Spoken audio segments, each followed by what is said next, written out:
about that. But yeah, thank you for joining today. Hi, Catherine. Hello.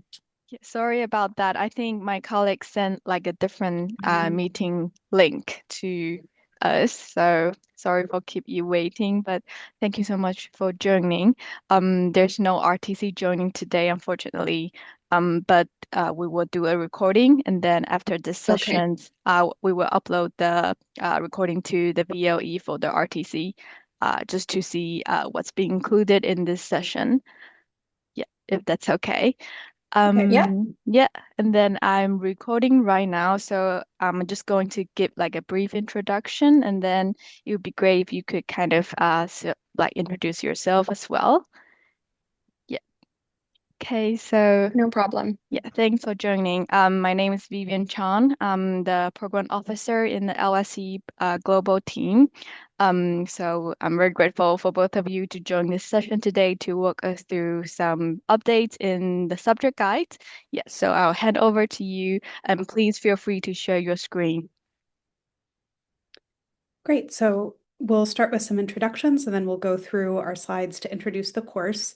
I'm Professor Lauren Sukin. I'm an associate professor of international relations at the University of Oxford, and I have co-developed this class with Professor Miller. Professor Miller, would you like to introduce yourself? Yes, absolutely. Hello. I'm Catherine Miller, and I'm an associate professor of international relations at the London School of Economics. It's nice to, by proxy, meet everyone. And this actually, of course, isn't an update to a subject guide. It's the introduction of a subject guide for an entirely new course. So we will sort of frame the course up and then go through some of the topics, perhaps not all, since it's a new subject guide, that's an extensive amount of material. Thanks, Lauren. Great. So I'm going to go ahead and share my screen and we will take a look at the material for the course. So let me just make sure you all can see those slides. Yep, I can Fantastic. see it. So this course is called Emerging Technology and War. Our course is designed to provide perspectives on international conflict with a focus on quite a wide variety of emerging technologies. Um, we're going to post this, as Vivian said, on the VLE, which you're able to take a look at. And then if you have any concerns, you are welcome to contact the program's team and they will get in touch with us. So we've done our introductions. We're going to describe the subject guide. Again, as Professor Miller noted, it's not really changes to the syllabus so much as a new syllabus. And then since we're just recording today, we're going to skip the discussion and Q&A section. So this may be a bit shorter than some of the other presentations. So why have we developed this new course? We have a couple of reasons that we want to emphasize here. The first is the growing strategic relevance of the material. In today's international security environment, technology plays a critical role, whether that's older technologies like nuclear weapons or newer technologies like drones and AI. This course is going to cover a wide variety of these and think about ways that they complicate, cause, influence conflict in various domains. This course is an interdisciplinary course. While it's situated primarily in political science and international relations, some of the readings and material deal with the technical aspects of weapons systems. We draw on literature from science and technology studies, from economics, psychology, sociology, and other disciplines to try to have a holistic and informed understanding of the role of emerging technology in warfare. We think that this work is politically urgent today as we see threats grow across the world. We increasingly see difficulties with arms control, especially in the emerging technology domain. And so we see few pathways to international governance that can balance out some of these security challenges. In the course, we'll try to explain why this is happening and give students the background that they need to develop policy solutions for this unique moment. Professor Miller and I have developed this course from very different angles of expertise. I am primarily a nuclear expert with some expertise across cybersecurity policy and other weapons of mass destruction. I'm a pretty traditional international relations scholar with a largely quantitative background. Kate offers some complementary expertise to mine. While her work is largely in the cybersecurity domain, she's looked at lots of different weapon systems and brings to the table expertise in some of the more critical elements of political science, including perspectives on non-state actors, gender, and technological regulation. Her policy work, including at the United Nations, gives her some insight into the policy elements of the course beyond some of the more theoretical work that I'm able to bring. We've tried to design this course so that it's inclusive.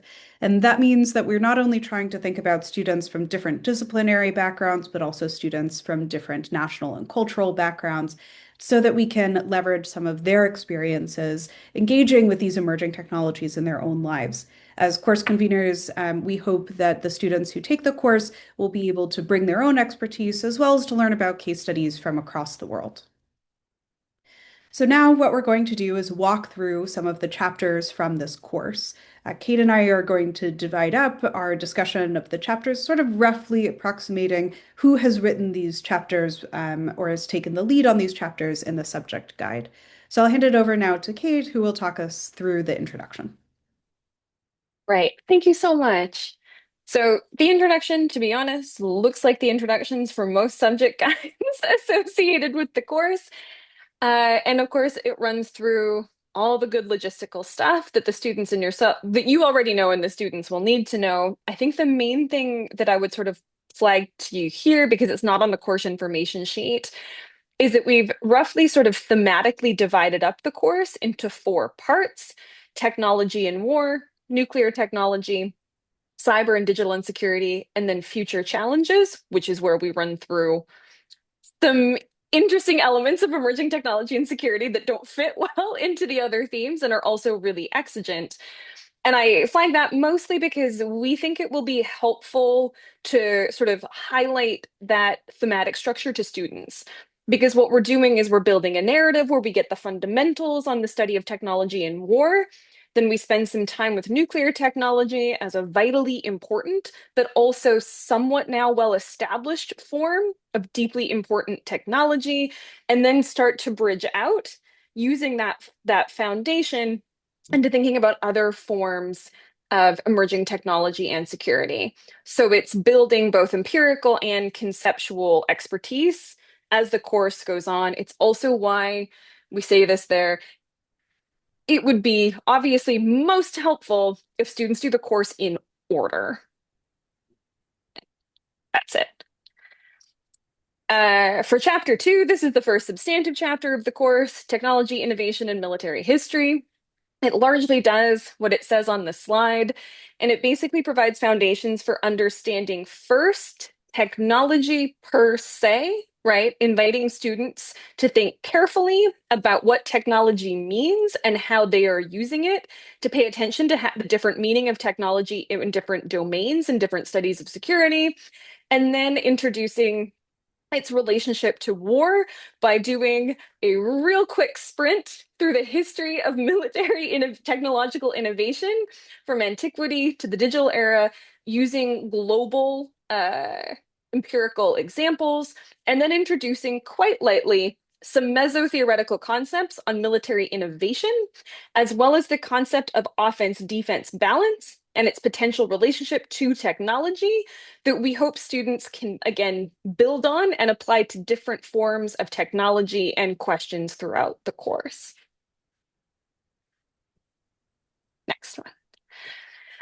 Chapter 3 does what it says on the tin, theorizing international security. This is the chapter that, how would we put it?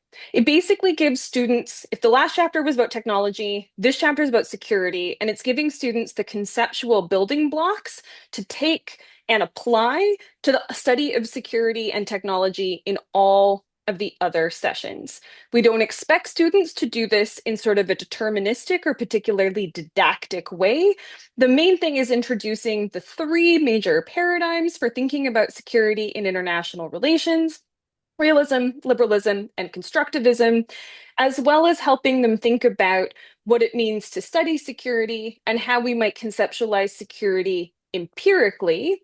And I think the other thing I'll say about this chapter is it introduces a really important distinction in how we talk about and think about security, which is the difference between state security and human or individual security, which is a theme that runs throughout the course and have, oh, pardon me, guest appearance from my cat. And the other thing it does, which is also really important, is it introduces the concept of the security dilemma as a conceptual and teaching device that we will again return to as a form of heuristic throughout the course. In chapter 4, we turn to look at some of the legal and moral foundations for international conflict. This chapter introduces two key ideas, jus ad bellum and jus in bello, indicating the rules that govern the decision to go to war and then conduct in warfare. These, along with international humanitarian law, comprise the laws of armed conflict. And so chapter 4 introduces these concepts and this framework and then tries to begin thinking about how to evaluate them with respect to different technologies, everything from cyber weapons to autonomous weapons systems. We think about how these new emerging technologies might challenge established frameworks that were developed for older types of weapons systems that may have had more observable effects, been less subject to the dynamics of non-state actors, or may simply have had different effects on infrastructure and on human lives. Then finally, we look at why states choose to comply or they decide to violate these legal and ethical norms of warfare. In chapter 5, we build on our exploration of the laws of armed conflict by looking at how lethal and non-lethal weapons have been regulated and used in conflict. So we examine different technologies of violence and think about the ethical and legal questions that they create, asking questions like, would war be more ethical if weapons were less lethal? Or does non-lethality raise questions about permissive effects, allowing governments to be more likely to use or to be more expansive in their use of weapons that are less lethal? We then turn to traditional strategic security studies concepts like military strategy, operations, and tactics. We use these to provide an introduction to how governments and other military actors think about pursuing their goals. And in particular, we look at debates around how governments think about harming civilians or the immunity of civilians in the process of executing warfares. This leads us into a discussion of counterterrorism strategy and counterinsurgency strategy, where we look at the application of international humanitarian law in these domains and some of the challenges that, again, are posed by emerging technology in this domain. The next couple of chapters focus on nuclear weapons, and we do this in three parts. We first introduce nuclear strategy, and then we turn to nuclear nonproliferation and nuclear counterproliferation. In the first chapter on nuclear weapons, we introduce some of the technical and political background of nuclear weapons, arguing that they are a transformative military technology. We discuss the history of their development and then look at theories of nuclear weapons, paying particular attention to how deterrence, compellence, and strategic stability can be acquired or leveraged in the international domain. In doing this, we look at debates between nuclear optimists and nuclear pessimists, a debate between those who argue that nuclear weapons are stabilizing and those who think that they're not. And we explore how the development of strategic doctrine has reflected some of the dynamics of these debates. This chapter looks at case studies from the Cold War as well as contemporary nuclear postures around the world. Some of the key ideas that this chapter introduces, like deterrence and strategic stability, are going to come back throughout the course. So we want to make sure that students really understand their development and application in the nuclear domain. Similarly, chapters 7 and 8, which focus on nuclear nonproliferation and counterproliferation, introduce some of the other key ways that we think about and structure debates around technology. This includes work on international governance, on arms control, and on strategies of acquisition or preventing proliferation. We want to make sure those are deeply understood in the nuclear realm so that when we start to think about, for example, arms control with AI, students have the historical basis on which to understand our conversation. So, Chapter 7 explains why states might pursue or forego nuclear weapons using three different models: the security, domestic politics, and norms models, as well as supply side factors. Essentially, do states have the technical and bureaucratic elements that they would need to build these weapons? We use this to evaluate when we see patterns of proliferation and restraint and draw on diverse empirical cases, including North Korea, India, Pakistan, and cheaters on the NPT like Iran, Iraq, and Syria. Chapter 8 recognizes that international regime designed to prevent proliferation doesn't always succeed and tries to look at strategies that states use in order to enhance nonproliferation objectives. It includes a discussion of international law, such as the NPT or the Nuclear Nonproliferation Treaty, and the design of that treaty as a way of enforcing nonproliferation objectives. It also delves into counterproliferation strategies, looking at how states use sanctions, export controls, and military options to try to prevent their adversaries from acquiring nuclear technology, and looks as well at so-called friendly proliferation and how states have tried to intervene to prevent their allies from building nuclear weapons as well. This will introduce some of the tensions within the nonproliferation regime and ask questions about whether its success can be sustained as a result of the rapidly changing international environment in which we now find ourselves. Chapter 9 introduces some of the key concepts of cyber warfare. It suggests that cyber warfare is a new strategic domain. It expands from the concepts of domains like air, sea, and space, and argues that cyberspace should be understood as a separate and contingent exploration of warfare. When introducing this realm, we look at both the physical and social infrastructure of the internet and think about what states actually do in the cyber domain. Before moving back to some of the concepts from the nuclear chapters, such as deterrence and strategic stability, and inquiring whether or how well they apply to the cyber domain.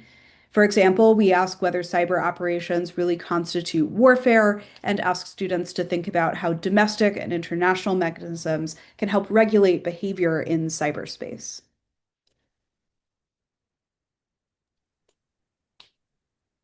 Thank you. The second of our three treatments on cybersecurity does sort of expands and builds upon the strategic concepts associated with cyber as a domain and these interrogations of cyber warfare.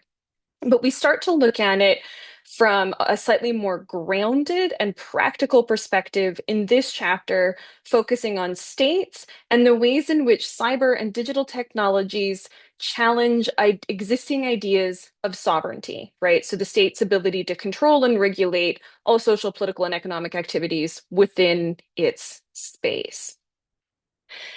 We come back in that context briefly to the concept of cyber war, not as much from a strategic perspective, but instead from a social and political one, looking at the sort of basically the politics of and what's at stake in thinking of cybersecurity and cyber and digital technologies as involved in warlike conflict rather than a slightly less military oriented form of still incredibly important security. In doing so, we also discuss the ways in which cybersecurity and importantly, cyber stability, right? So the maintenance, access, and operation of the global internet, something upon which we all rely, brings cybersecurity into conversation with existing patterns and dynamics of broader global governance and cooperation as well. And so this chapter also spends some time looking at cyber cooperation and diplomacy, looking at how states work to manage the collective action problem and unique strategic capabilities of cyber in a way that enables or attempts to balance sovereignty and state security concerns with global collective cooperation.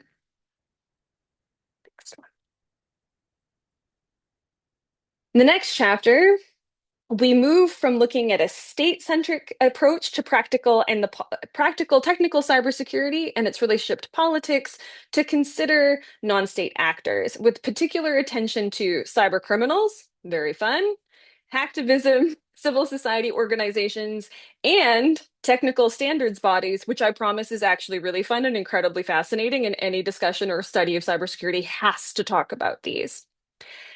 It also introduces an important distinction between cyber dependent and cyber enabled here crimes, but harms generally, right? As a as these are concepts that are really live in the policy space when we think about how to make sense of cyber facilitated and cyber related crimes and harms in a practical setting. And also, it's really helpful to us conceptually and academically because it helps us think about what is new and novel about cyber, ICTs, and indeed digital technologies writ large, and actually how they may connect to, intensify, or relate to analog or offline forms of war, crime, harm, and so forth, so that we can get some sense of how we might leverage existing not only policy frameworks, but academic tools as well. We also here, not for the first time, but quite specifically, come back to the idea of human security in thinking about the experience of cyber insecurity alongside its practice. And so we look at how cybercrime and hacktivism blur the line between criminal and political forms of cyber threats, and particularly have a close look at the human security implications of individual cybersecurity. And this matters because cybersecurity, sort of in the arc of the course, is not the only, but is a particularly good example about how the imperatives of state security and human security may travel in the same direction, but also may diverge. We also, sort of following on that point, examine as a sort of particular case study of these tensions, the gender dimensions of cybersecurity, drawing on active research as well as convener expertise on structural inequalities in ICT practice and governance. Chapter 12 looks at the private sector, tech industry, and international security. Though again, these are themes that will appear in other chapters, and it broadly examines the role of economic power and the private sector, particularly but not exclusively the tech industry, in shaping international security. And again, this is from the perspective of both how threats and insecure dynamics develop, but also thinking about how tech firms and economic actors are also security actors. Okay, who then influence state sovereignty, military capacity, and have pretty profound implications for human rights. A good deal of this chapter is spent on comparing regulatory approaches in the United States, China, and the European Union as sort of paradigmatic examples of different approaches to tech regulation. And it also spends some time looking into how technological and economic competition shape global security dynamics. So we're looking at the private sector as security input, as security actor, and occasionally as source of insecurity itself. Oh yes, still me. Chapter 13, building on this, looks at subversion, disinformation, and international security. A huge amount of time in this chapter, and when you teach it, you will see why, is spent unpacking disinformation as a social and strategic phenomenon with an unusual amount of attention to conceptual definitions, specifically disinformation, misinformation, and malinformation. Largely because, as I'm sure you will know and will come across in teaching, disinformation is a highly, highly, highly contested concept, right? Everyone knows it exists. Everyone thinks it means something different, which makes it an exciting, growing realm of social science research. But it also means that extra precision is required and helpful in talking about it so that we can be sure we're not talking past each other. Also, really importantly, because disinformation is a hot topic, the chapter also spends a fair amount of time situating disinformation and contemporary subversion practices within a longer state-based strategic history of subversion and information operations to try and contextualize and perhaps resist some technological exceptionalism while still taking the distinctive features of disinformation really seriously. Building on those approaches we saw earlier, the chapter also examines how digital technologies have transformed subversion and evaluates theoretical debates, again, across realism, constructivism, to some degree liberalism, and also technical cybersecurity practitioner perspectives about whether disinformation works as a strategic tool. As a result, it spends some time discussing the difficulty in observing and measuring disinformation, which I would suggest is, should you like, a great opportunity to talk to students about more general ideas about how to do research that is compelling and generalizable on an ongoing and contested form of security. It also introduces, and students are going to love it, the commercial elements of the disinformation ecosystem, known by the fun name of disinformation as a service. Next one. Okay. This is sort of the part two to the general discussion of disinformation and subversion, where we talk about disinformation, state security, with a really specific interest in electoral interference and human security. So it's sort of the spin-offs with a more precise angle on disinformation. The chapter is framed around what I want to suggest is a really useful conceptual distinction, both for this chapter and across the course. Hint, hint, towards the exam, around a distinction between the autocrat's dilemma and the democrat's dilemma in managing information flows, and basically the politics and potential trade-offs of open information or a more constrained information environment for different regime types, and how that relates to regime security, economic growth, and state sovereignty. It analyzes electoral interference through a detailed case study of the 2016 US presidential election. I also want to flag here that we talk about the autocrat and the democrat as ideal types throughout the course and in this chapter, rather than assuming those are synonymous with any particular state or political system, to leave it open for interpretation, contestation, and so forth. It's also much easier if you treat them as ideal types to draw out the distinctive dynamics. Following the discussion of electoral interference, we also examine the human security consequences of disinformation by looking at the case, the 2017 Myanmar genocide, and building on that and the private sector's documented involvement via platforms. We also consider the role of private sector actors and commercial markets again in shaping disinformation dynamics. And I just also want to note here that we work pretty hard. Sorry, Lauren. We work pretty hard throughout the course to use case studies that are interesting, right?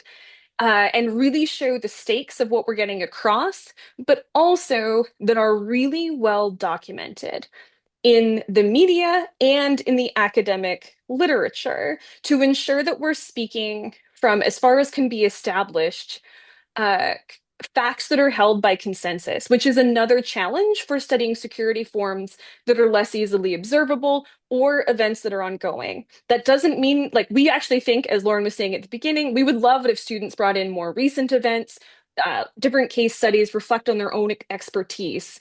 But just to highlight, in case students ask, that is the rationale behind the selection of particular case studies. Lauren, please go ahead. In chapter 15, we turn to biosecurity and we look at diverse types of biological threats, everything from biowarfare programs to newer challenges like synthetic biology.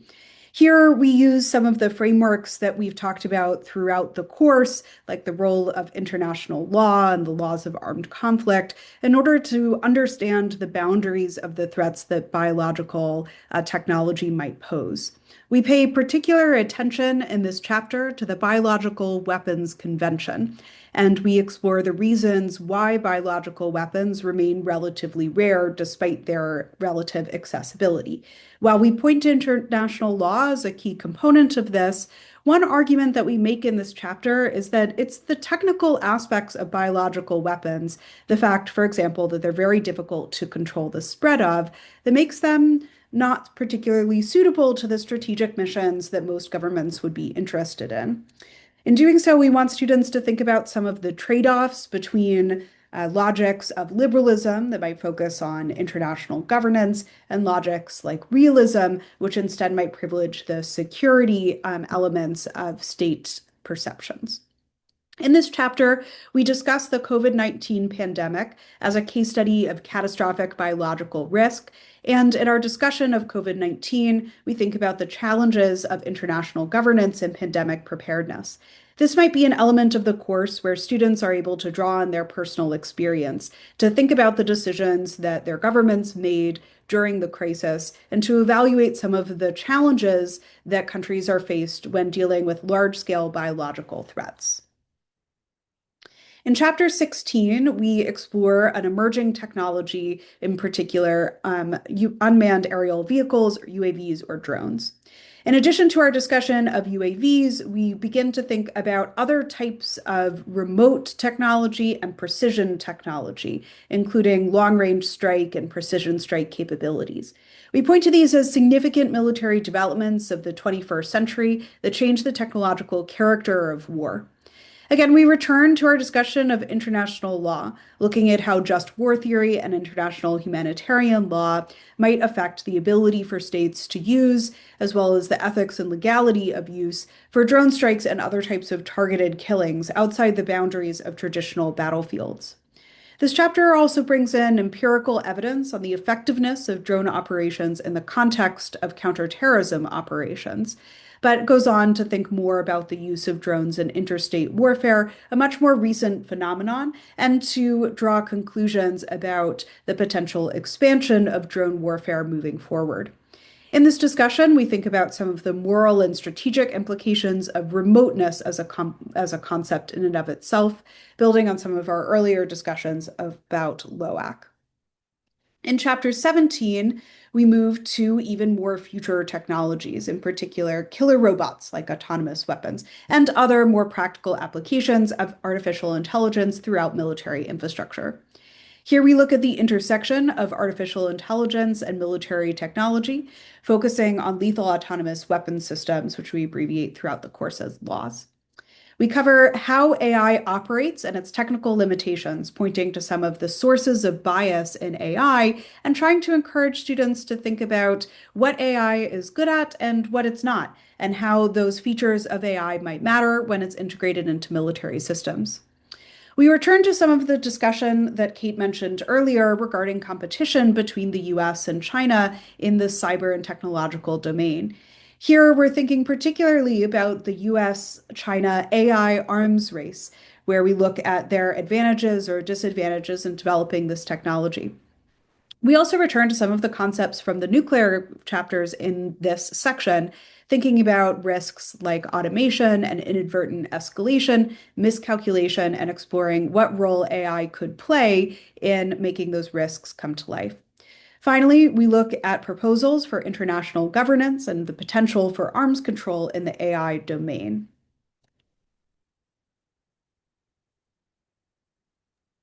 Okay, the chapter 18, we move on to looking at gender, race, technology, and insecurity.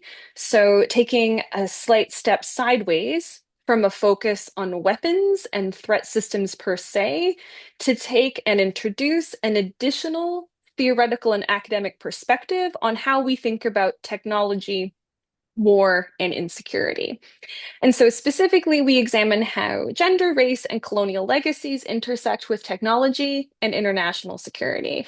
In the chapter, we analyze how both technology and security, both of them, are socially constructed through ideas of gender and race, and how those social constructions, which are typically imbued with some form of power relation that is related to the particular context, shape different people's participation in the tech and security sectors.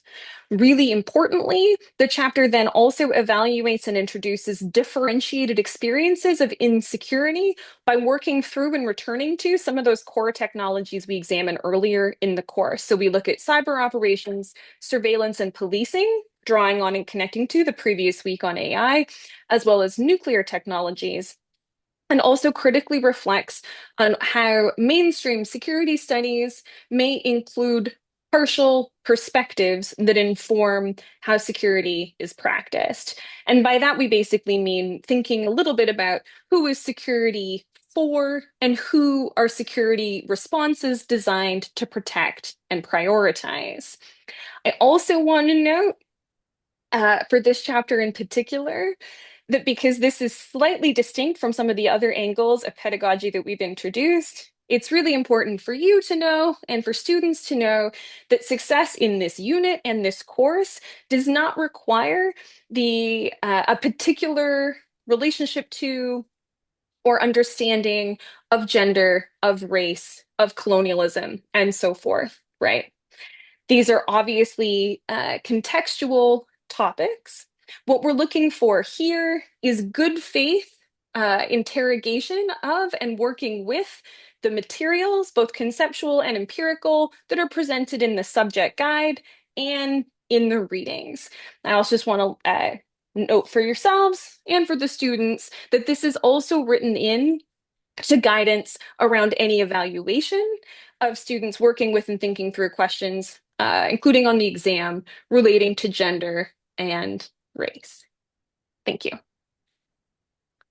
In chapter 19, we look at C4ISR, so command, control, communications, intelligence, surveillance, and reconnaissance capabilities, paying particular attention to the role that space technology plays in enabling these sorts of connectivities between militaries and their assets. We cover the history of military space programs in this chapter and look at key applications of space technology to a variety of commercial and government objectives, focusing on military applications like satellite imagery, GPS, and missile early warning systems. This chapter focuses primarily on governance in space, thinking about the Outer Space Treaty and the challenges that are posed by commercial actors and the increasing contestation of the space domain. Because space is an area where much of the technology elements will be highly technical, this is a chapter where we've really tried to tie together some of the main concepts from the course, like deterrence, strategic stability, and governance, and ask students to imagine how these might work as the space domain continues to be developed and continues to become increasingly central to military thinking and planning. And then finally, last chapter, Spies and Lies, we're looking at espionage. Espionage is the counterpoint or twin to subversion when we're thinking about intelligence studies. So this chapter examines espionage as a component of international security and considers how emerging technologies are transforming intelligence practices. We cover human intelligence, humant, tech intelligence, techint, and signals intelligence, sigint. As you can tell, espionage studies is just really incredible for fun jargon. Drawing on historical and contemporary case studies. And there is a section in this chapter that is more historically oriented and a little bit more narrative, in part to give students something really entertaining to seek their teeth into at the end of the course, even as it remains really academically rigorous, but also to help students get a really strong understanding of what espionage was like before the emerging technologies that are subsequently introduced.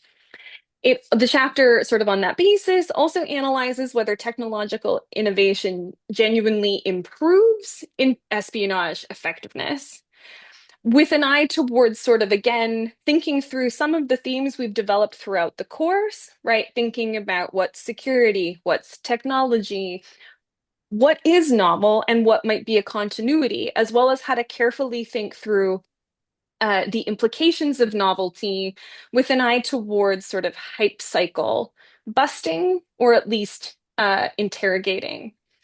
The other component of this chapter we're really excited about is that the chapter also considers how quantum computing may alter intelligence in the future.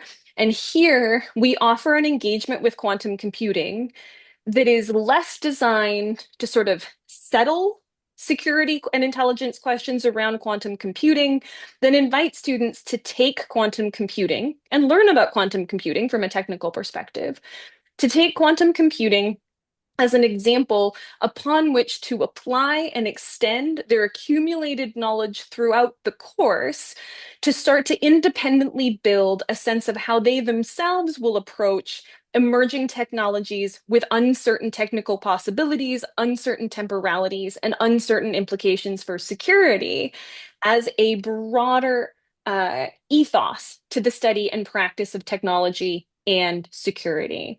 So we're interested in quantum in and of itself, but also as an extension and bridge in the skill set towards the future.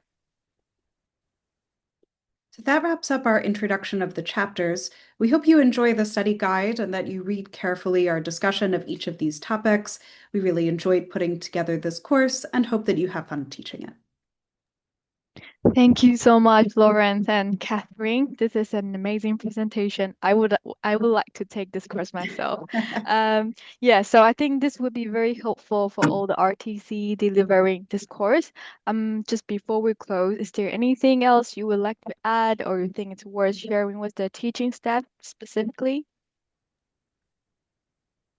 I don't think so, other than, again, just to echo thank you and good luck. And we hope you have fun, and we look forward to hearing about how it goes. Sounds good. Yeah, so thank you again for your time and effort today, and my sincere apology for the confusion over the meeting link. But yeah, thank you for bearing with us. So if all good, we will close the meeting here. Thank you so much. Have a Great. good Thank day. you. Thank Bye. you. Bye. Bye.